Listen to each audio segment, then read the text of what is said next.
అందరికీ నమస్కారం. నా పేరు సమన్వయ్. నేను 5వ తరగతి చదువుతున్నాను.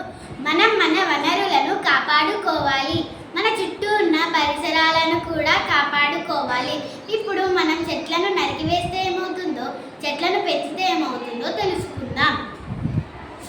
చెట్లను నరికివేయడం వల్ల మనకు కలిగే నష్టాల గురించి తెలుసుకుందాం. చెట్లను నరికివేయడం వల్ల జంతుజాలం క్షీణిస్తుంది. చెట్లను నరికివేయడం వల్ల వర్షాలు సమయానికి పడవు. చెట్లను నరికివేయడం వల్ల వాతావరణ కాలుష్యం అవుతుంది. అడవులు నరికివేసే స్థలాల్లో ఫ్యాక్టరీలు కట్టడం వల్ల అడవులు అంతరించిపోతాయి. దీనివల్ల మనకు వర్షాలు పడవు. దీనివల్ల మనకు విద్యుత్ కొరత ఏర్పడుతుంది. మనం ఎంత ఎక్కువ చెట్లను పెంచుకుంటే అంత భవిష్యత్తు బాగుపడుతుంది. చెరువుల దగ్గర ఫ్యాక్టరీలు కట్టడం వల్ల నీరు కాలుష్యం అవుతాయి.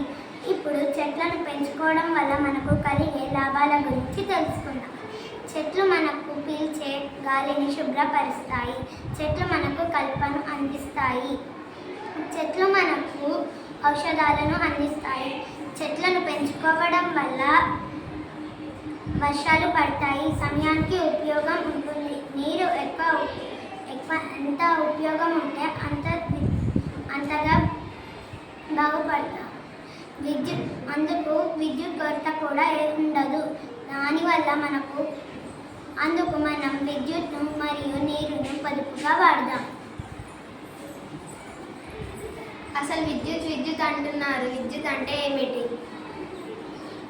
విద్యుత్ అంటే కరెంట్. విద్యుత్ మనం రోజువారీ కార్యకలాపాలలో ఎక్కువగా వాడుతాం. విద్యుత్ వల్ల చాలా ఉపయోగాలు ఉన్నాయి. అవి ఏంటంటే లైట్, ఫ్యాన్లు వంటివి వాడుతాం. నీటి నుంచి విద్యుత్ ఉత్పత్తి అవుతుంది కాబట్టి నీటిని, విద్యుత్ని కావాల్సినంత వాడుకొని అవసరం లేనప్పుడు ఆపేయాలి.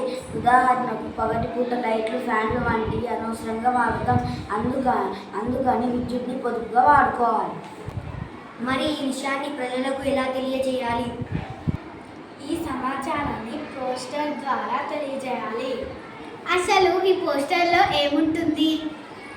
నీటి వృధాను అరికట్టండి. నీరు మనకు ప్రాణాధారం.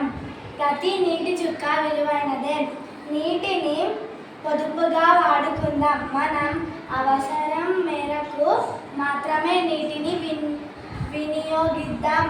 నీరు ఎక్కడైనా పంపులు, నల్లలలో వృధా అవుతుంటే వెంటనే మున్సిపాలిటీ లేదా పంచాయతీ వారికి తెలియజేయండి. నల్లను వదిలేసి పనులు చేయకండి. బకెట్లో పట్టుకుని నీటిని వాడండి. వాడుకున్న నీటిని మొక్కలకు మళ్లించండి. వర్షపు నీటి వృధా కాకుండా ఇంకుడు గుంత ద్వారా భూగర్భ జలాలను వృద్ధి పరుద్దాం.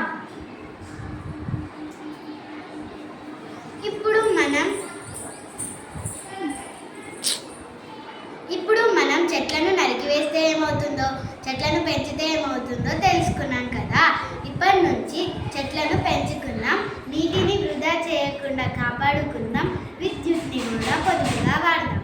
ధన్యవాదాలు.